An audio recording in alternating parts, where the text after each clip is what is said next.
enfócate en el valle, porque muchas veces en los valles perdemos el enfoque de la recompensa o el galardón que Dios ha preparado para sus hijos. Y en esta noche quiero invitarlo que abra el libro de Jeremías capítulo 24.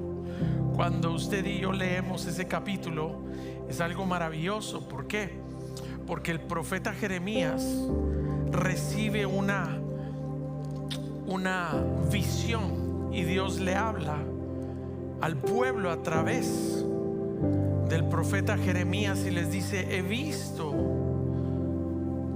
higos buenos y higos malos. Y cuando habla la escritura de los higos buenos es que estos van a ser restaurados y van a ser renovados, y las promesas y el cumplimiento de Dios va a venir sobre ellos, porque Dios es misericordioso. Y yo me voy a enfocar en un versículo porque no le voy a leer todo ese libro o ese capítulo, pero hay un versículo que me llamó la atención, el versículo 7, y mire lo que dice la escritura: les daré un corazón para que me conozcan. Jeremías 24:7. Les daré un corazón para que me conozcan, pues yo soy Jehová. Ellos serán mi pueblo y yo seré su Dios, porque volverán a mí, dice la escritura, de todo corazón. Y cuando yo leo esto, no me deja de conmover mi espíritu. ¿Por qué? Porque el pueblo de Israel cayó en cautividad, porque su mirada se desvió.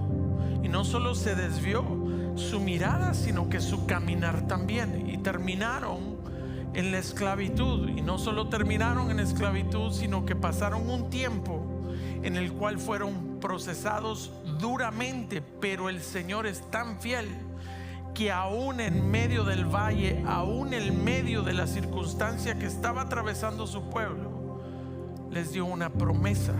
Y mire lo que dice: les daré un corazón para que me conozcan, pues yo soy Jehová. Ellos serán mi pueblo y yo seré su Dios, porque volverán a mí de todo corazón. Ayúdenme un poquito. Yo no sé cuántos usan anteojos aquí para leer.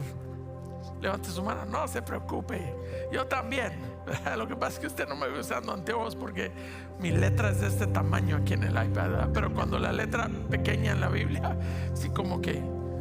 Pero últimamente fui a un doctor, al oftalmólogo, al optometrista, para que me hiciera un examen de la vista. Y mire, por los últimos 6 meses he tenido un conflicto increíble. Nunca me había pasado. Yo en el 2008 me operé para poder ver 20/20, porque yo usaba anteojos y contactos. Y en el 2008 me operé, hace 18 años. Y yo podía ver re bien, pero como ya llegamos al 5.º piso, ya vamos a la mitad del 5.º piso, ya pues los ojitos ya no están funcionando como deberían. Pero voy al doctor y hace como unos 3 meses me ponía mis mismos anteojos y no miraba. Yo decía: ¿qué pasa? Veo mejor sin los anteojos. Y me dice: algo sucedió, tu visión cambió. El ojo derecho podés leer muy bien sin anteojos, y el lado izquierdo no podés leer sin anteojos. Pero el lado derecho no puede ver de lejos y el lado izquierdo sí puede ver. Una de cal y una de arena, decimos en Guatemala. Entonces hay algo curioso, porque cuando usted quiere enfocarse a ver, hay algo que lo nubla.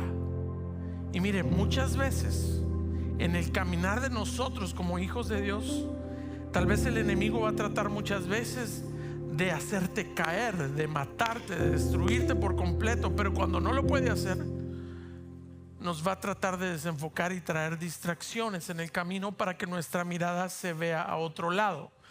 Cuando yo voy conduciendo de noche tengo un gran conflicto. ¿Por qué? Porque yo creo y digo: yo sí puedo ver.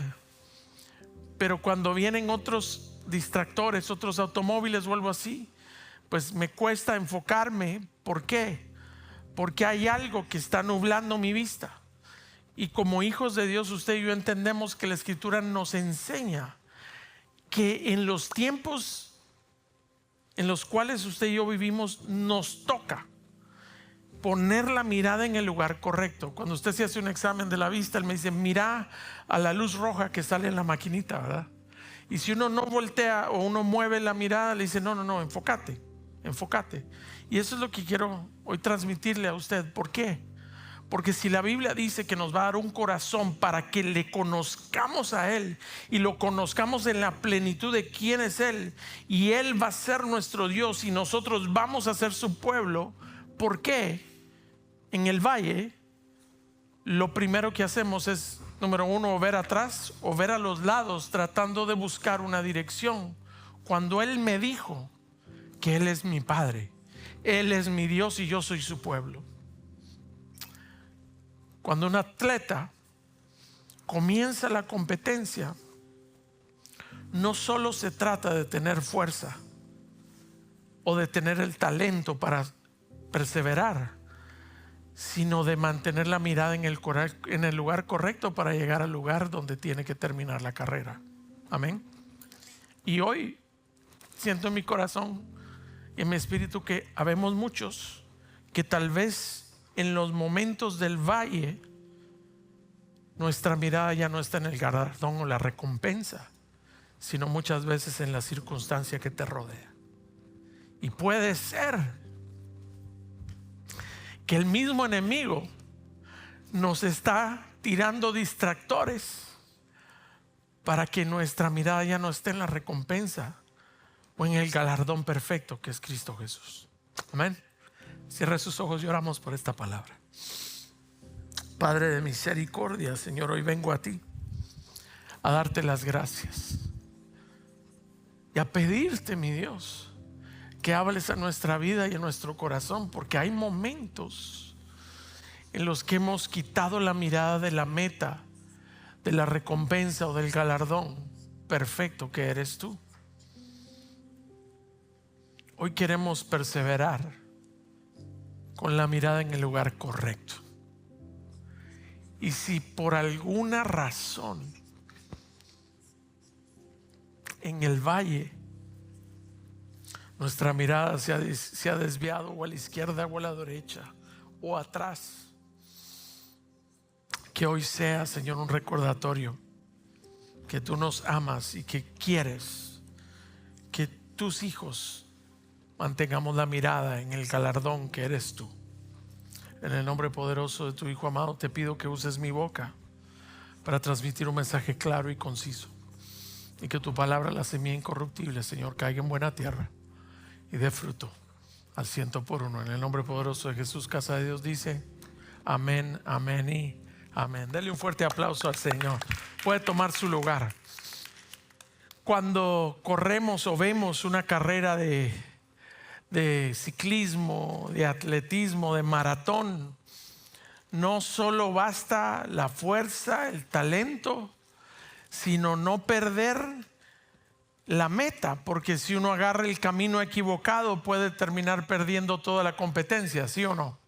Y por eso, de la misma manera, como hijos e hijas de Dios, tenemos que entender que en la vida de los hijos de Dios no consiste en una carrera de velocidad, sino en una carrera de perseverancia. No se trata que tan rápido llegues, sino que podamos aprender a perseverar hasta el fin. El enemigo, que el Señor lo reprenda, sabe que si no puede hacer caer a los hijos de Dios o destruir a un hijo de Dios, lo que va a intentar es tratar de distraerlo para quitar la mirada del galardón o la recompensa o la meta que es Cristo Jesús. Y la estrategia de Él no siempre va a ser en hacernos caer, sino que muchas veces Él va a mover cosas para que usted y yo perdamos la vista de Cristo Jesús, perdamos la mirada en Cristo Jesús. Y usted y yo hemos visto a través del tiempo cómo ha evolucionado,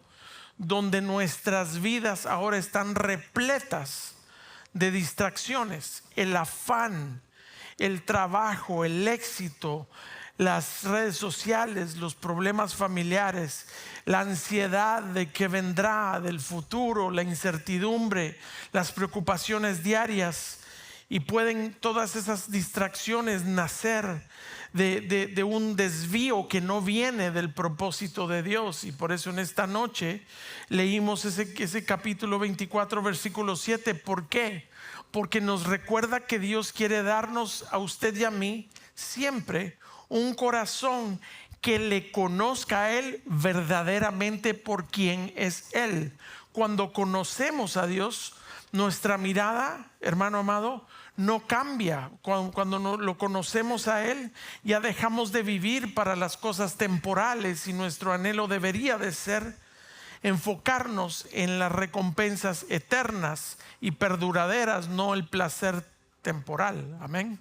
Y por eso qué lindo es examinar la Escritura, porque si usted y yo vemos a nuestro alrededor, estamos rodeados de una sociedad, aún hijos e hijas de Dios, desenfocados de lo que Dios ha establecido para que usted y yo lo conozcamos por completo.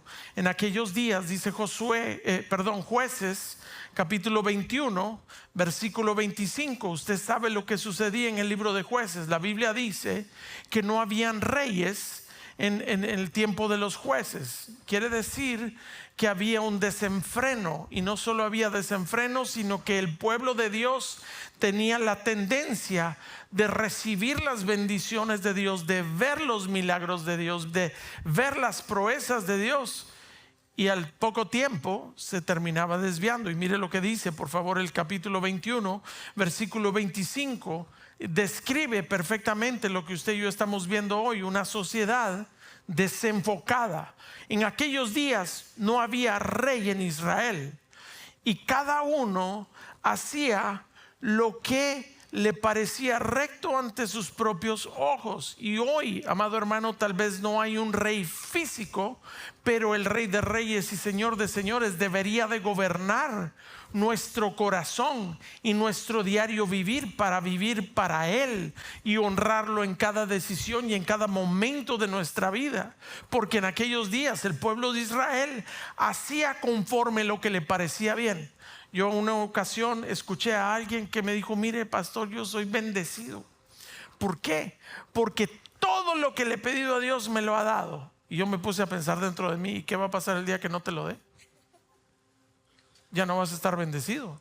Yo le doy gracias a Dios que no me ha dado las cosas que yo he pedido, que me ha cerrado puertas que yo quería que abriera, porque de qué me estaba librando el Señor. Y no siempre Dios va a darte lo que tú quieres, cuando quieres, como quieres y donde quieres, porque no vaya a ser que lo que le estemos pidiendo nos termine desviando. ¿Se recuerda lo que le pidió el rey Salomón al Dios Todopoderoso? Dame sabiduría. Y no solo le dio sabiduría, porque no sé cómo entrar y salir delante de tu pueblo, no sé cómo entrar en tu presencia y salir y dar lo que tú me quieres dar para que yo lo dé. Y él caminó siendo un rey muy sabio, y Dios lo bendijo en gran manera, que terminó desviándose. Lo que fue una bendición para él terminó siendo su limitante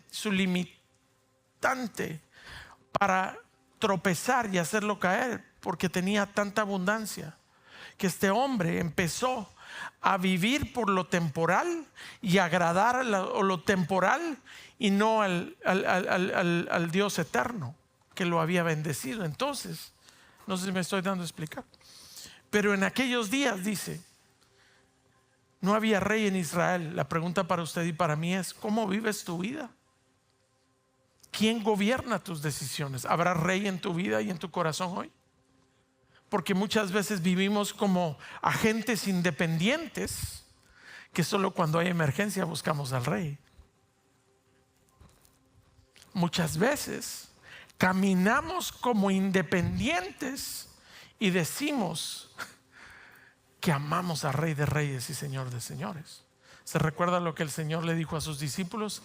Si me amáis, guardaráis y pondrás por obra todos mis mandamientos. Eso es amar al Señor. La pregunta para usted y para mí: ¿habrá rey en nuestro corazón?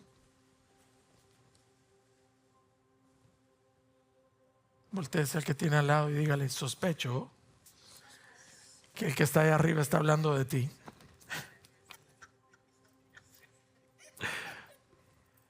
¿Le puedo dar un ejemplo? Cuando usted ve una barca sin capitán, muchas cosas pueden suceder. ¿Aló?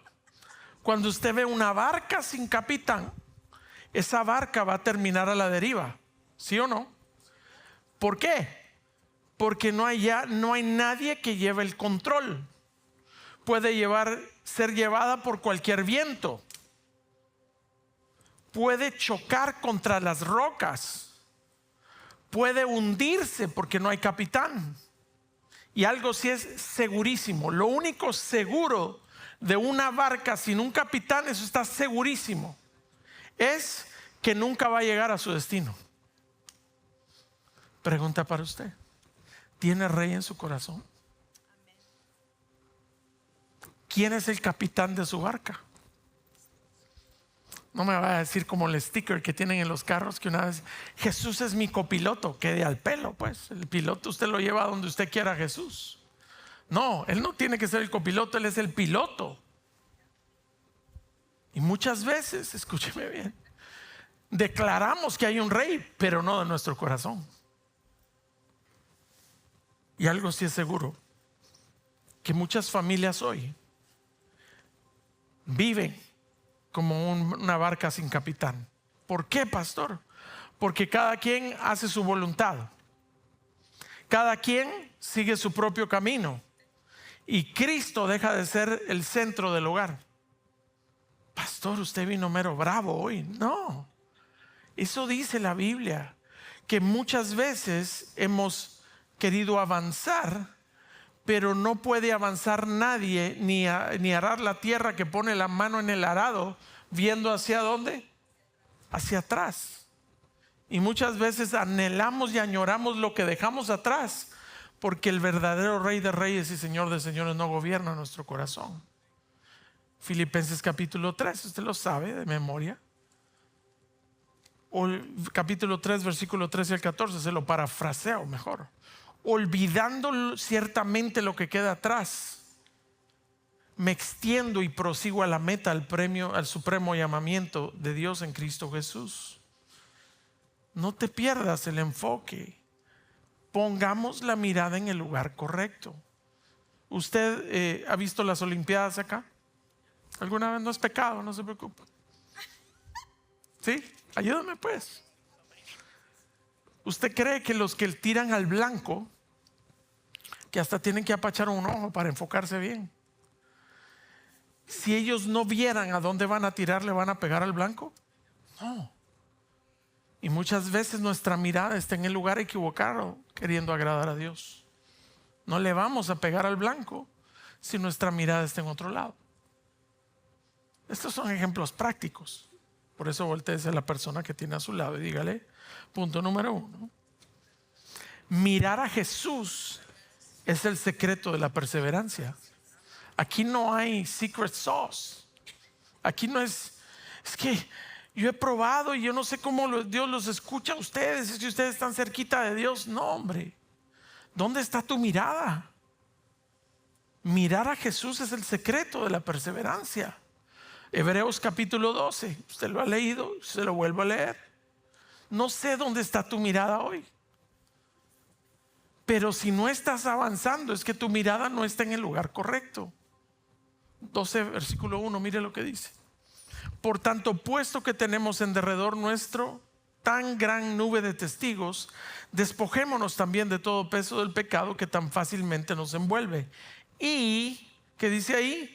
Corramos con paciencia la carrera que tenemos por delante. Versículo 2. Puestos los ojos en Jesús, el autor y consumador de la fe, quien por el gozo puesto delante de él soportó la cruz, menospreciando la vergüenza, y se ha sentado a la diestra del trono de Dios. Me llama la atención de estos dos versículos, dos frases que salen ahí. Número 1, corramos con perseverancia. Y número 2, ¿cómo vamos a correr?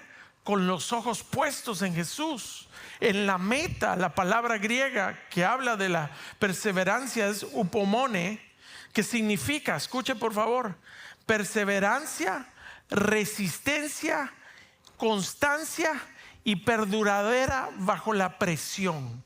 Quiere decir que aún en el valle Dios quiere que lo veas a Él. En la montaña es fácil ver al Señor, porque estás desde alto y dices: ay, qué lindo, Señor, no hay nada a mi alrededor, tú eres maravilloso, gracias por todas las bendiciones. Pero cuando estamos en el valle, muchas veces nuestro enfoque está en el lugar equivocado, nuestra mirada está en el lugar equivocado. La Biblia no dice simplemente resiste, primero dice puestos los ojos en Jesús. Quiere decir que la perseverancia no nace solamente de nuestra fuerza humana, sino donde está puesta nuestra mirada. Si usted ve la meta, hermano amado, usted quiere caminar. Yo le cuento, mire, como le dije hace unos momentos, ¿verdad? Yo ya estoy en mis mid-50s, ya casi, ¿verdad? Pero le voy a contar algo. Aún nuestra manera de disfrutar una vacación ha cambiado. Para mí una vacación era estar sentado enfrente de la playa, bajo la sombría, relax, sin hacer nada. Y todavía lo disfruto. Pero ahora nos gusta ir a lugares donde podemos caminar. Y no sé usted, pero hay momentos que las caminadas, un día que nosotros caminamos 7 millas en un lugar donde fuimos con mi esposa a pasear, 7 millas.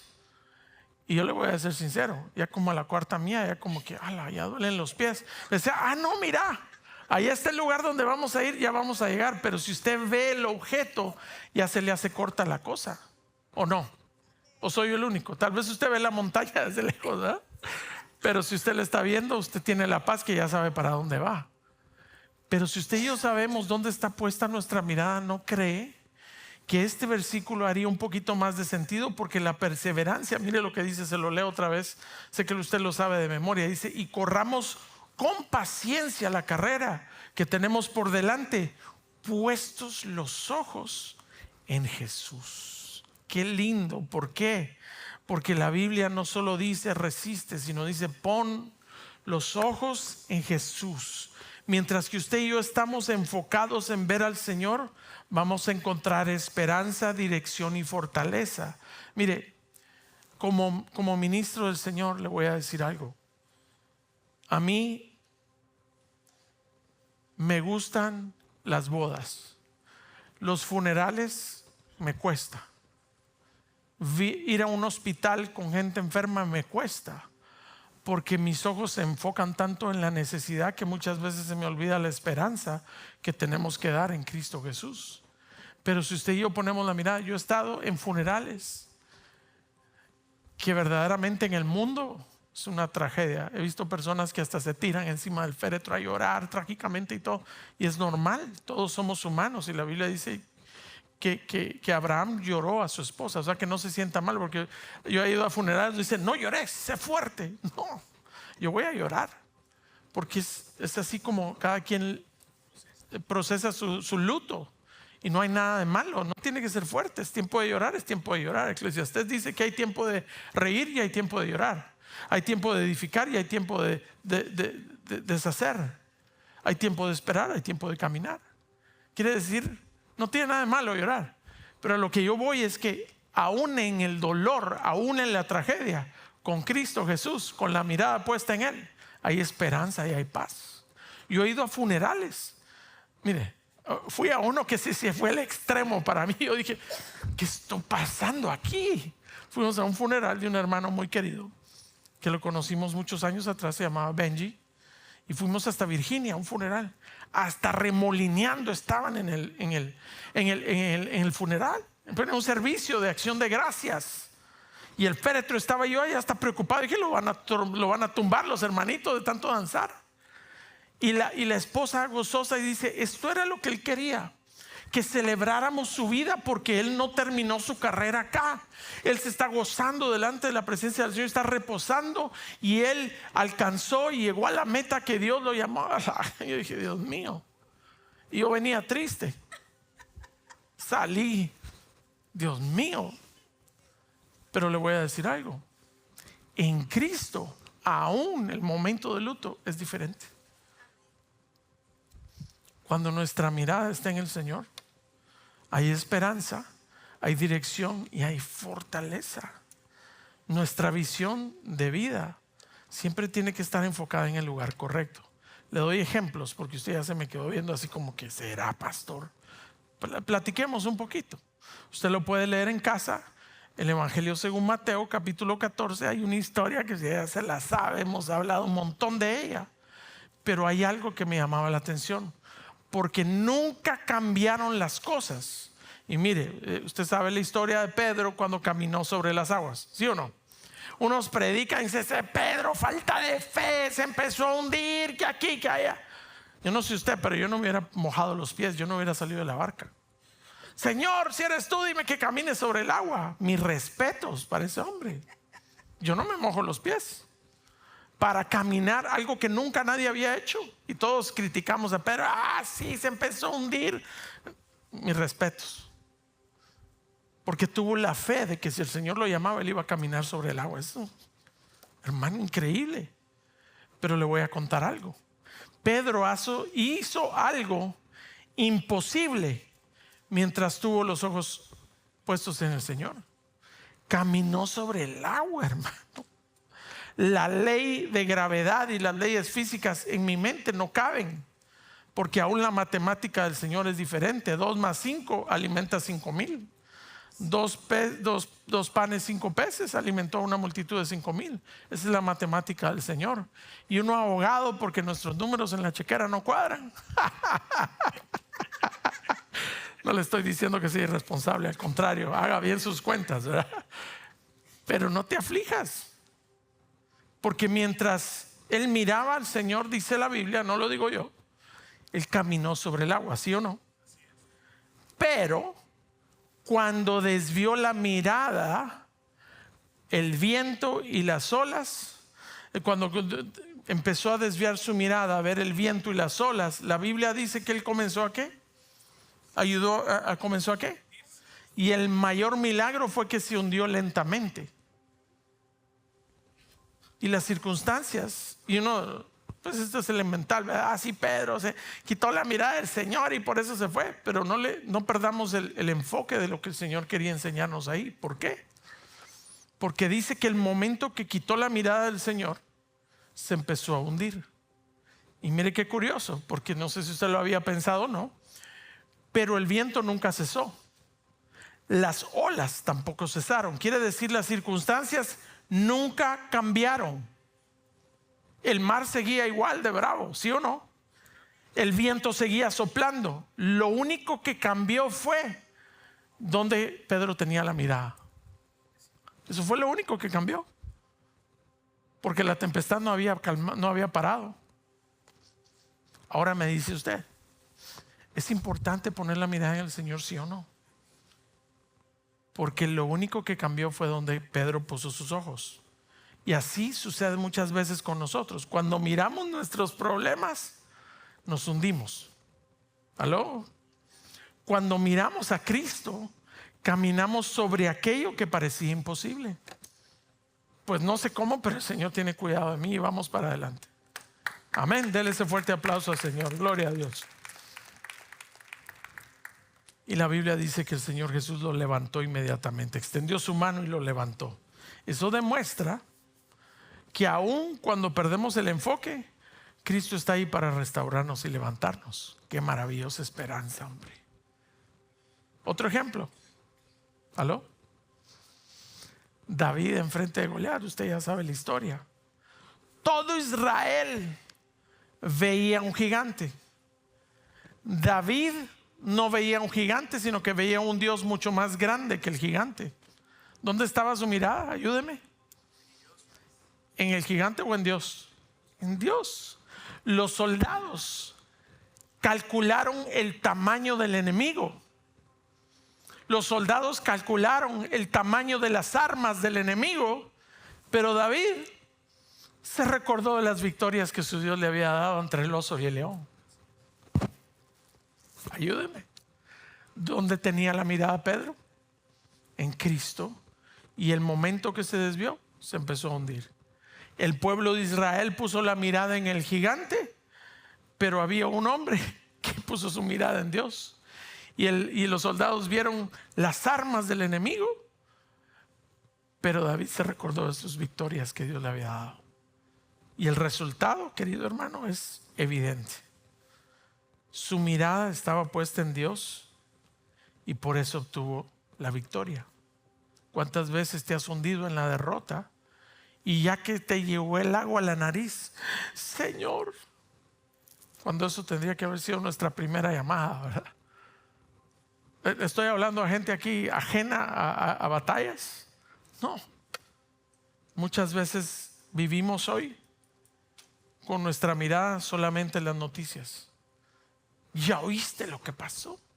Nuestra mirada en la economía, nuestra mirada en el diagnóstico médico, nuestra mirada en los problemas familiares, en tu matrimonio con tus hijos, nuestra mirada en tus errores del pasado. Pero Dios hoy nos llama a levantar nuevamente nuestra mirada para verlo a Él. Y tal vez tus circunstancias no cambien, porque para Pedro no cambió la tormenta. Para David, Goliat no salió corriendo. Tal vez no cambien. Pero si usted y yo enfocamos nuestra mirada y cambiamos nuestra manera de ver las circunstancias, no le vamos a dar el control al enemigo para que controle nuestra visión. ¿Se recuerda lo que le dije al principio? Él va a tratar tal vez de matarte, y si no puede, te va a hacer que desvíes tu mirada a ver a otro lado. Y eso es lo que quiere el enemigo. Y hoy te vengo a decir en el nombre del Señor que Él es el que cuida de nosotros. Por eso el Salmo 91, que usted lo ha escuchado, para mí es uno de los salmos más bellos en la Biblia, nos muestra cómo el Señor se compromete y libra y acompaña a sus hijos en la angustia y trae salvación a quienes ponemos nuestro amor y nuestra confianza en Él. Aló. Vaya conmigo al versículo 14 del capítulo 91. Mire lo que dice: porque en mí ha puesto su amor.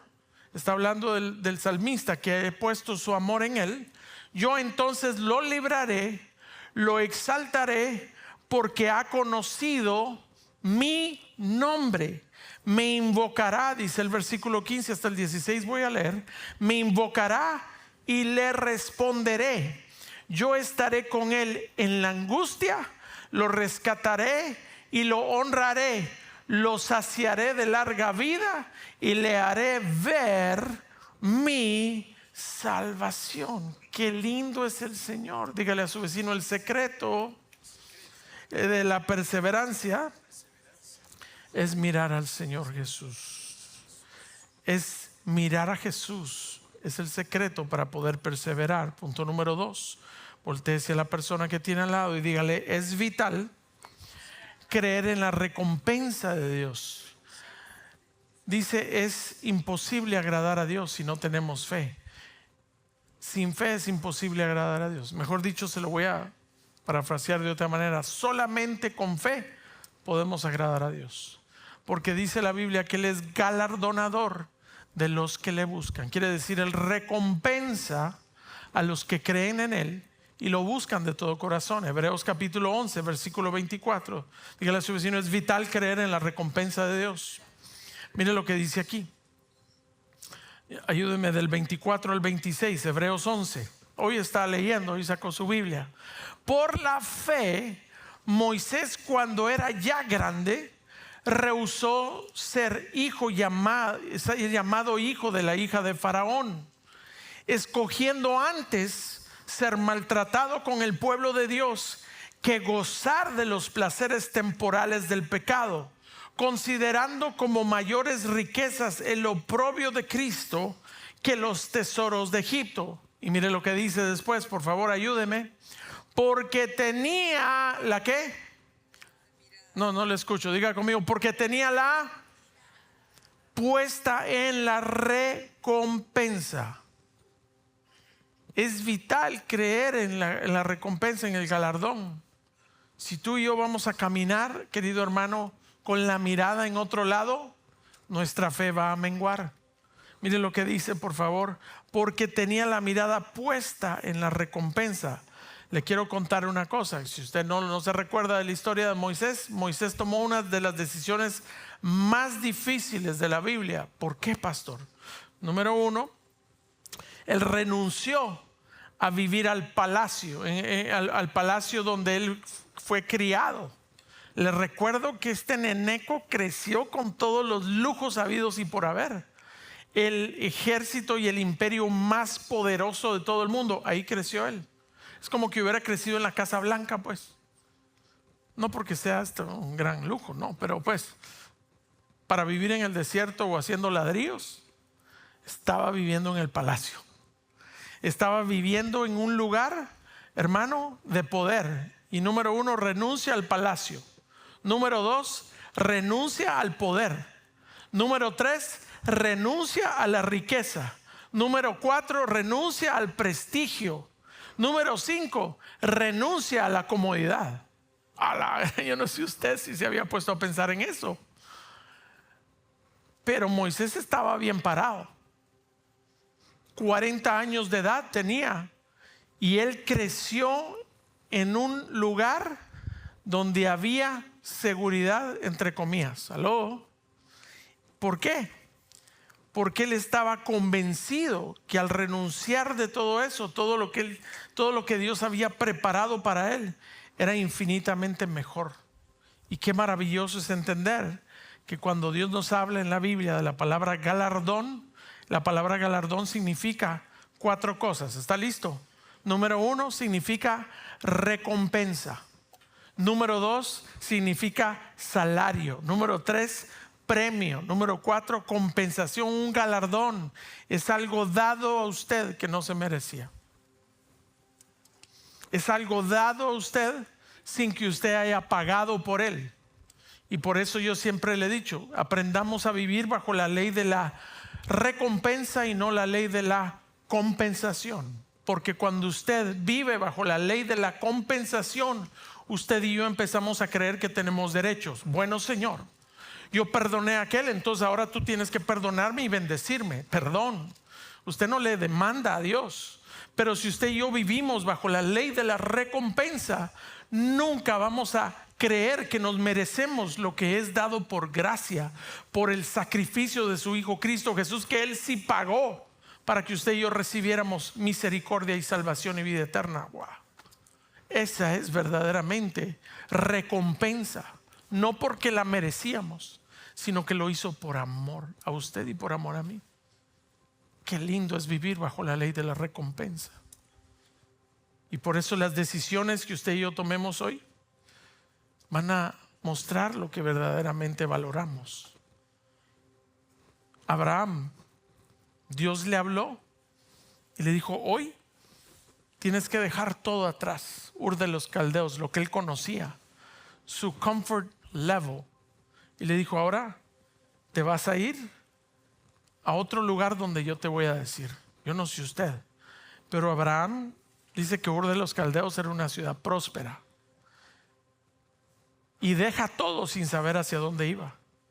Renuncia a la seguridad de saber a dónde iba y dónde venía y cuándo iba y cuándo salía, a un lugar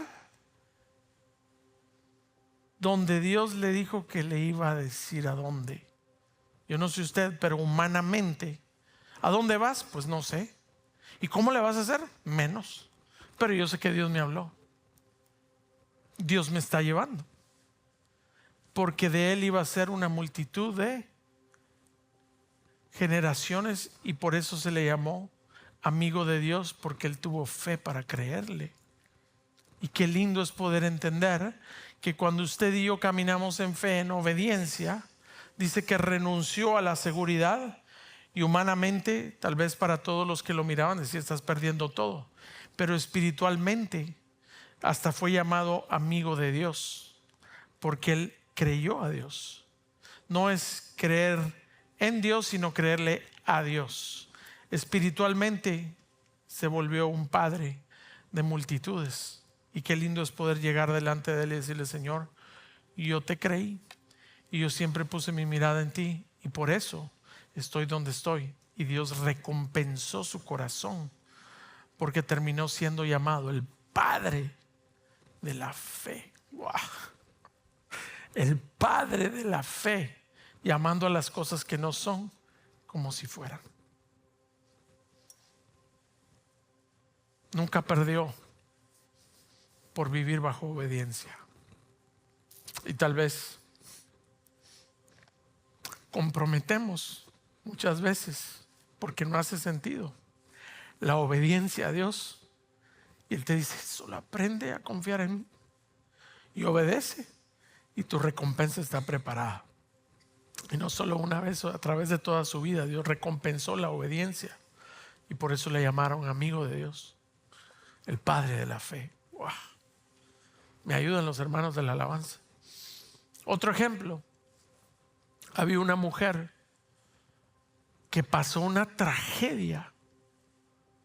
Usted la conoce muy bien, la historia de Ruth. Se quedó viuda. Su suegra quedó viuda. Ella queda viuda. La esposa de el cuñado también queda viuda, Orfa. Y Ruth pudo regresar con su pueblo. Pudo buscar una vida más cómoda. Pero ¿sabe qué decidió hacer Ruth? Decidió seguir al Dios de Noemí y le dijo: tu Dios será mi Dios, tu tierra será mi tierra. Humanamente, tal vez una decisión que parecía una pérdida, pero diga conmigo: Dios es un Dios que no se olvida de nada.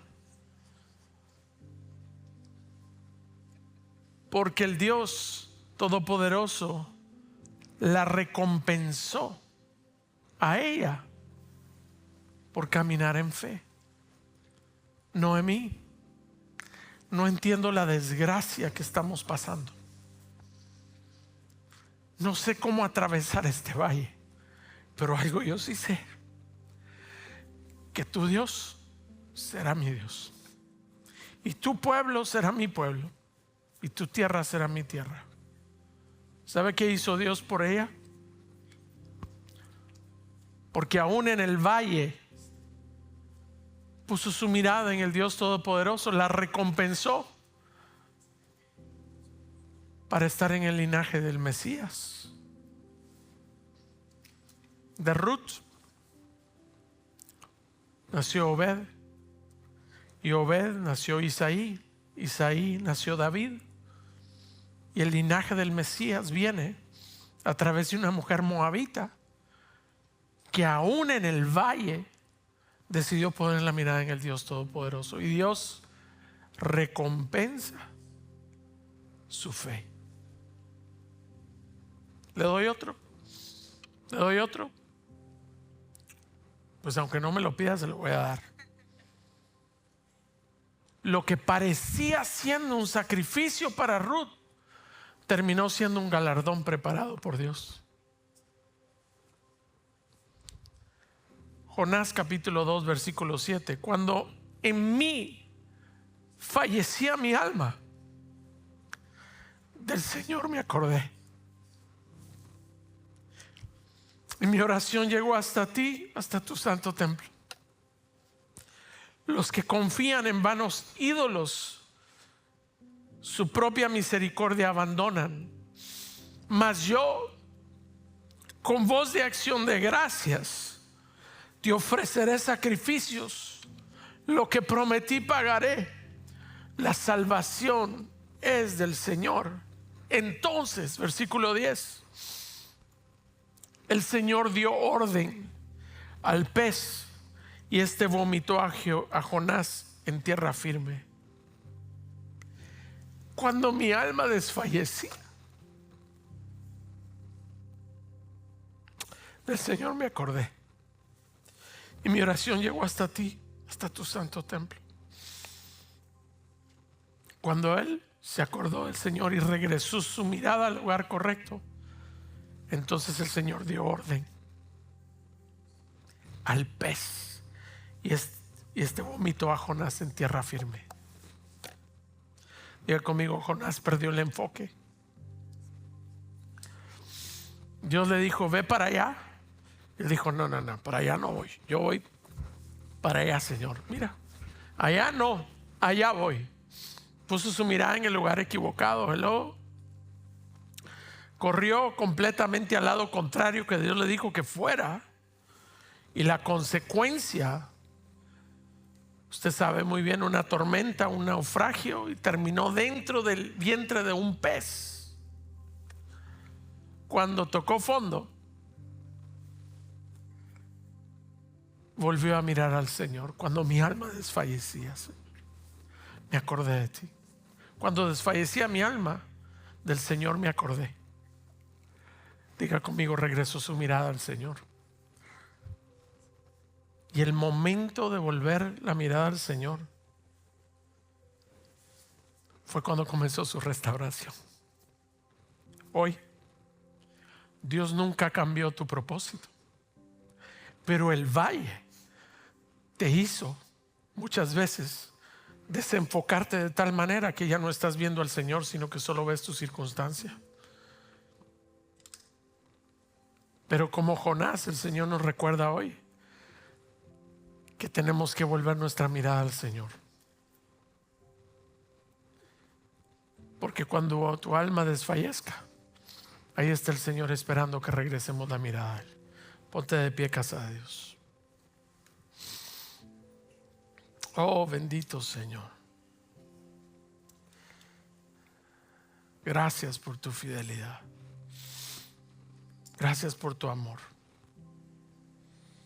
Gracias porque hoy traes a nuestras vidas un sentido, Señor, de corrección. No sé dónde esté tu mirada, pero eso es lo que pide y demanda el Señor. Que empecemos a ver las cosas que no se ven y no fijemos nuestra mirada en las cosas que sí se ven. Hoy vamos a ministrar una alabanza y vamos a ministrar esta palabra. Y yo te quiero invitar en esta noche que tomemos un momento para evaluar dónde está nuestra mirada hoy. Y si quieres y has tratado con tus propias fuerzas en el valle de caminar hacia adelante con tu mirada en el lugar equivocado, hoy es el momento para decirle: Señor, no más. Hoy me vuelvo a enfocar en el nombre de Jesús.